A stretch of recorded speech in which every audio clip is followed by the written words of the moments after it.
from prep charter in 2012 and went on to play college basketball at Rutgers. Within her first year of playing, she was named to Big East's all-freshman team.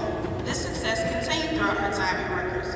She was named Most Valuable Player as she was one of the top scoring players in the nation and had the third highest career points in the NBA at Rutgers, along with other recognitions. From 2016 until now, she has played professional basketball both nationally and internationally. Please join me in welcoming Ms. Kahleah Copper.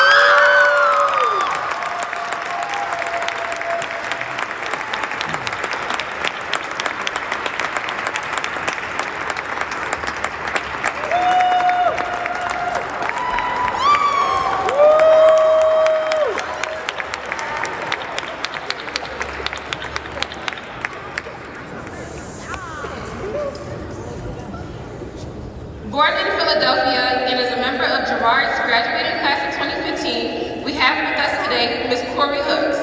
She would describe her time at Girard as one where she could flourish because of the resources offered and the support system she had. After high school, Ms. Hooks will continue her education by attending Penn State Abington, where she studied economics and neuroscience. She then studied at CCP before taking a gap year to attend a business internship in Charlotte, North Carolina. During her internship, Ms. Hooks received a patent for her creation of the wire guard, a clip used to fix poking under wire in a bra. Ms. Hooks now works as a finance professional for New York Life, where she assists clients with insurance, retirement planning, and other investments.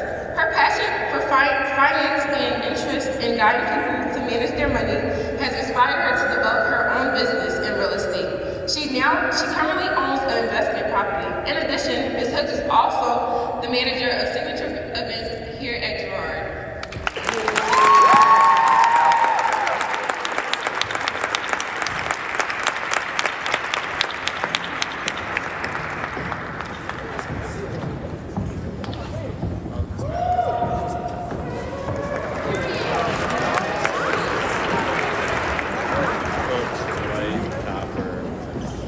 Next, we have Ms. Melasia Pinder. She is also part of Girard's graduating class of 2015. Ms. Pinder is the founder of Almost Famous Events, an arrangement of events such as pop-up shops, panel discussions, and more that stimulate personal and professional growth while promoting a community of entrepreneurs and small business owners. Before Almost Famous, though, Melasia studied fashion merchandising and graphic design at Philadelphia University. After her graduation in 2020, Melasia worked as a graphic designer for Philly's own fashion brand, Milano de Rouge, and shortly after for the performing arts company, John Grace Production. Her passion for the arts and the local creative community ignited her career as a community organizer and special events coordinator by 2021. In its first year in business, Almost Famous partnered with Campus Philly to extend a discount on ticket sales to all college students that attended universities throughout the country. Since then, Almost Famous has been mentioned on radio station Q102 for its renowned pop-up shops. Almost Famous will celebrate its second year in business this season with the fashion show featuring up-and-coming designers, stylists, makeup, and hair artists throughout the East Coast.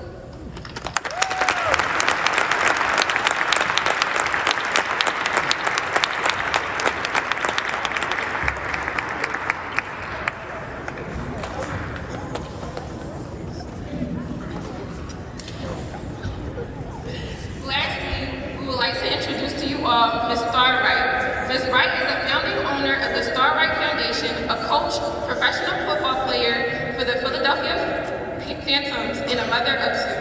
She was born and raised in Philadelphia and attended Simon Gratz High School. Ms. Wright would then go into playing tackle football as a part of the local women's team.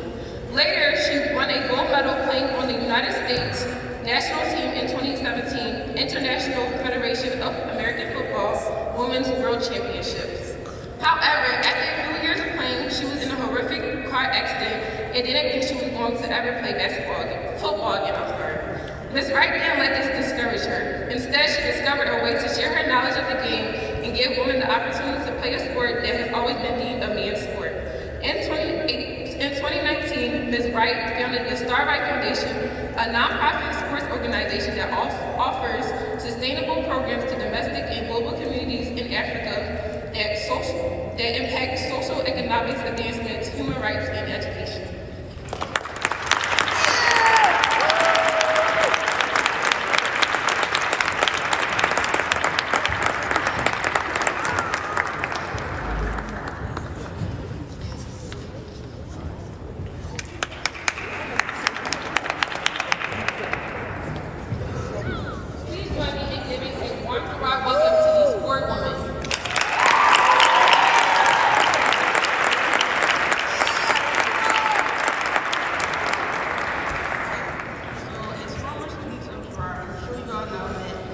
sometimes opportunities here aren't necessarily catered to like personal interests.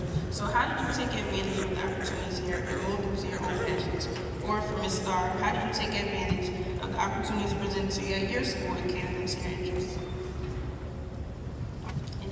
Well, I've been an athlete for over 30 years now, consistently, and coming from an inner city public school, Simon Grants, that's the school I graduated from. There weren't as many opportunities as there are now, being as though I graduated high school over 20 years ago. But there's always a way to find opportunities. So after going to college and playing 3 sports in college, I realized that I didn't want to stop being an athlete, so I was able to capitalize off of some opportunities that were available to me to continue to be an athlete.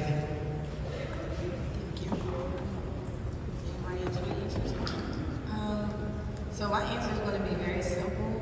Just ask questions. My mom always told me to ask questions. I asked my teachers, asked the alumni that were here on campus. Anytime I would find opportunities outside of the campus that I needed help taking part in for whatever, maybe financial reasons or whatever the case may be, I would turn to the teachers that I had here, the alumni that I had here. I got a lot of help from them. Even same thing in college. I wouldn't always get as much money as I needed in financial aid, but my mom always told me, ask them for some more money. And it always worked. I always got more. So just open your mouth and ask questions. Don't try to figure it out on your own. Thank you. We've all heard the quote, "It's a man's world." How difficult has it been for you to get to where you are now in a world where it's hard for women, especially Black women, to succeed in life?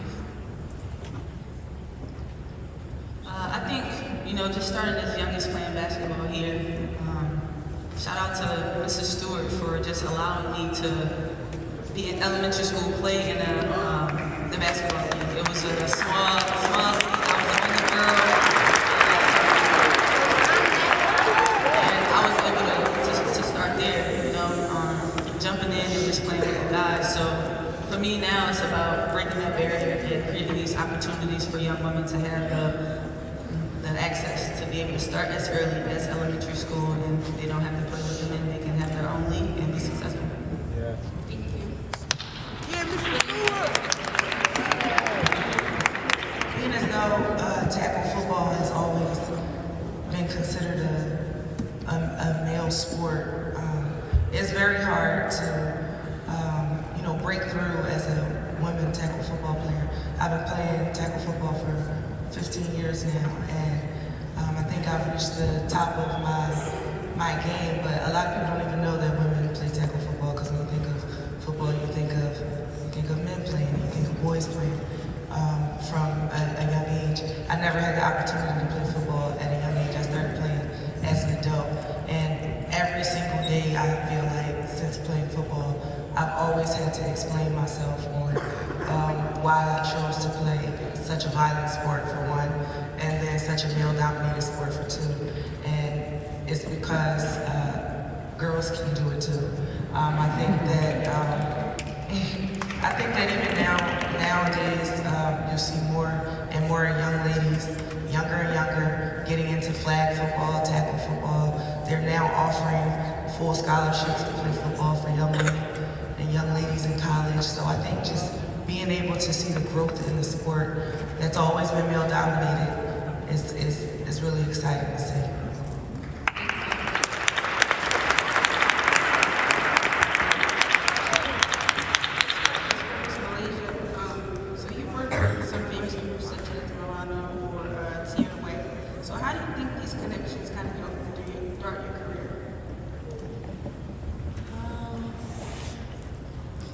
Anybody that you deal with is going to have their own network of people that they have access to that might have more resources than you have access to. So celebrities a lot of the time do have access to people with just more resources, but that does not only include celebrities. There are all kinds of people, like people in your own family, your elders, like I said, college, even in grade school, like anybody. It doesn't only include those kinds of people, but those kinds of people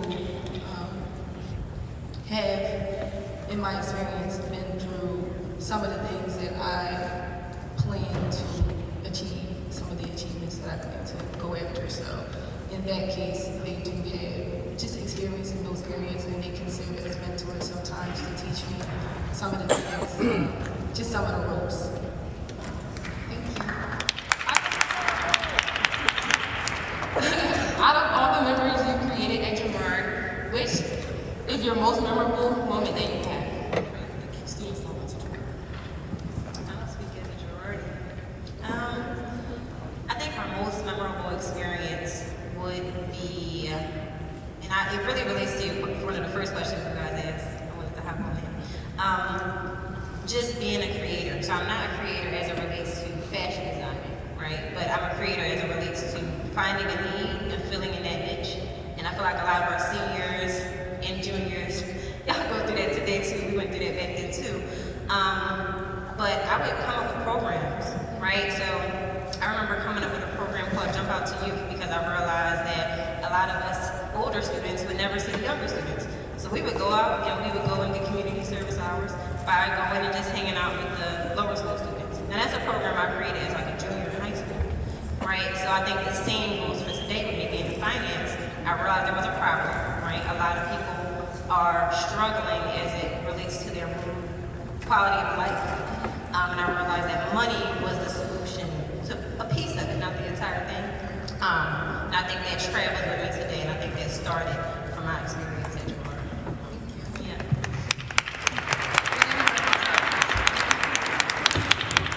So I think Girard I've created a majority of my memories here.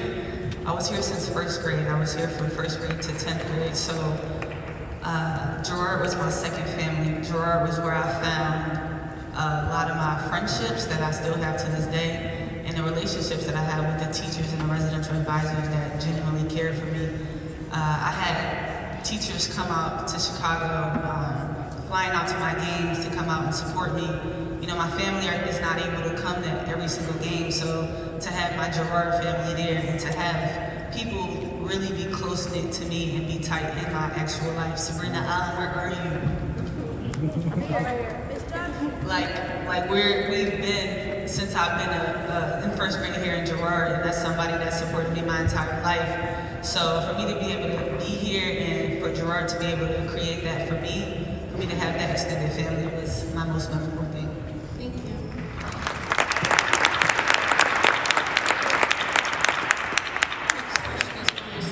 So after your car accident, I can't imagine how hard it was to stay optimistic. So what was your motivation, or like what inspired you to continue like with football? Well, after the car accident I was in, where I almost lost my life in 2015, is when I started the Philadelphia Phantomz. So I own the team that I play for.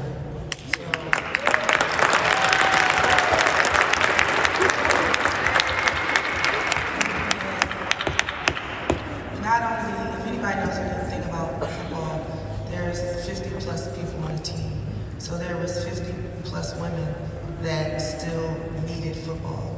Like for women, it's more of a need and more of a passion than the men that play. I think men are more driven by money, and we're more driven by passion and need. It's an outlet for women. And I couldn't like give up, or I couldn't not give those 50 plus women an outlet. It was bigger than me at that time, so I put myself on the back burner and realized that it was 50 plus women that needed football, and it was millions of young ladies that looked up to those 50 plus women that needed the football. It's a follow-up. I know that you own a foundation, the Wright Foundation. Can you tell us a little more about that? Yeah, so Wright Foundation is a foundation I founded actually in 2018. I'm from Africa. I'm African descent. So, Period. and I'm obsessed with the continent. I'm obsessed with football, and I realized that there aren't opportunities on the continent for the amazing talented athletes over there to get involved in football. So the initiative that I started was called Access to Play, where I give access to American football on the continent of Africa. So I started sports programs. I have a sports academy in Morocco.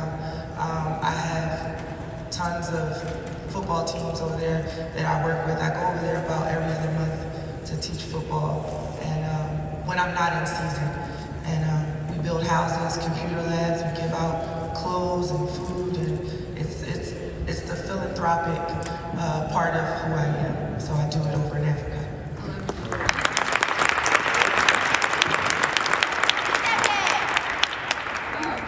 To everyone, what steps did you take after high school to get you to where you are now?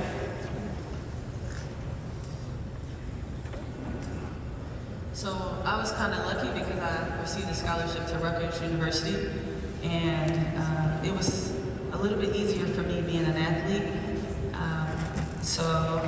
It was for me making a decision on what was most comfortable for me, and for me it was being close to home, being able, my family to come out and support me in my game. So I think being a student athlete, it made it a little bit easier for me. I didn't have to go through a little extra hoops that regular students had to, so I'm grateful and I'm blessed for that, but it was kind of easy. For me, I really just tapped into myself and listened to myself and my passions and thought about what it was that I was passionate about. There are going to be a lot of people around you, especially being in school, just laying out a bunch of options for you of what you could be doing. And I was always, you take those things with a grain of salt. You take what you can from them and what applied to you. But at the end of the day, you need to continue just listening to your body and your own mind, and just tapping into what you love to do. That's how I got into a lot of the things that, even in college, I took up graphic design. I never wanted to be a graphic designer. I just knew that I was into design, and so I picked it up.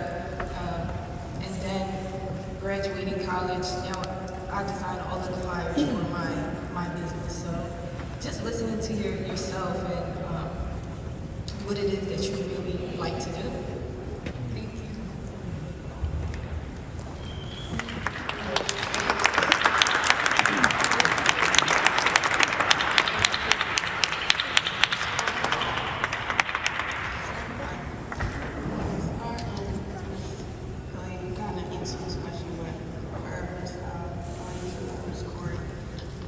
Within your professional field, what are some of the challenges you face as a woman? In the finance world, I'm not sure if anyone else has noticed, but it's definitely a male-oriented field. Not only is it male-oriented, it's really a white male-oriented field. But I understand that our people need to understand finance if we want to develop and grow and talk about generational wealth and so on. So even though I understand that this is a white male or dominated field, that doesn't mean that they don't accept it. When you come in, they're not open to allowing you to assist. For example, one of my mentors, he has clients like Justin Bieber and Post Malone and so forth as clients, but I'll have brunch with this guy, and he's willing to teach me about what he does as well. So again, it always comes to, are you willing to ask that person for help, even if that person does not look like you? So that would be my answer.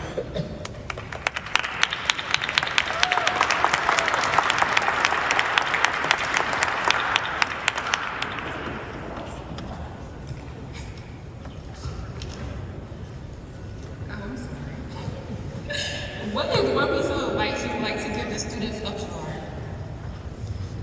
It can be more than one. Yeah.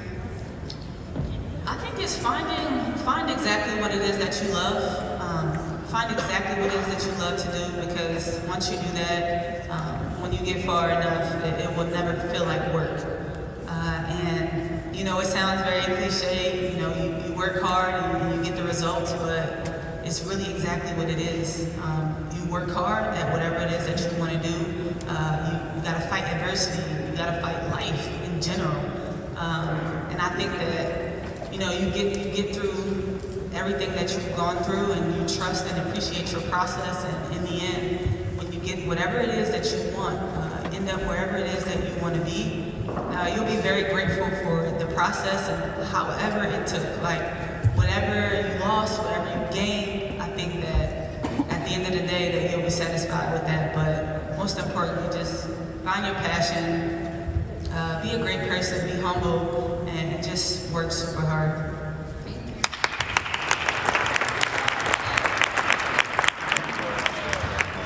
If I could give one piece of advice, it would probably be to be unapologetically yourself. Just be who it is that you are and who you've been called to be, and living your purpose. Once, like Ms. Kahleah said, once you find out what that is, find out your purpose and live your truth.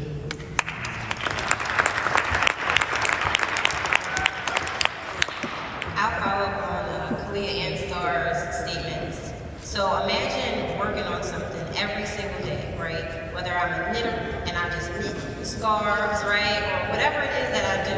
One, people are going to begin to recognize me for that, right? And if I'm humble in the same way that Kahleah described, right? People are going to gravitate towards me. But the biggest thing is, one, I find my passion, I continue to work on it, and if I continue to work on it every day, I'm bound to become better at what it is that I do. Imagine working on something every day for the rest of your life and still being the same as you were at the beginning. That's not realistic, right? You're going to get better, but you have to be consistent. A lot of people fall out with consistency. That's a different conversation, right? So that's something that, you know, we just gotta continue to remember, find your passion, figure out what it is that you want to do, and then stick to it. Thank you.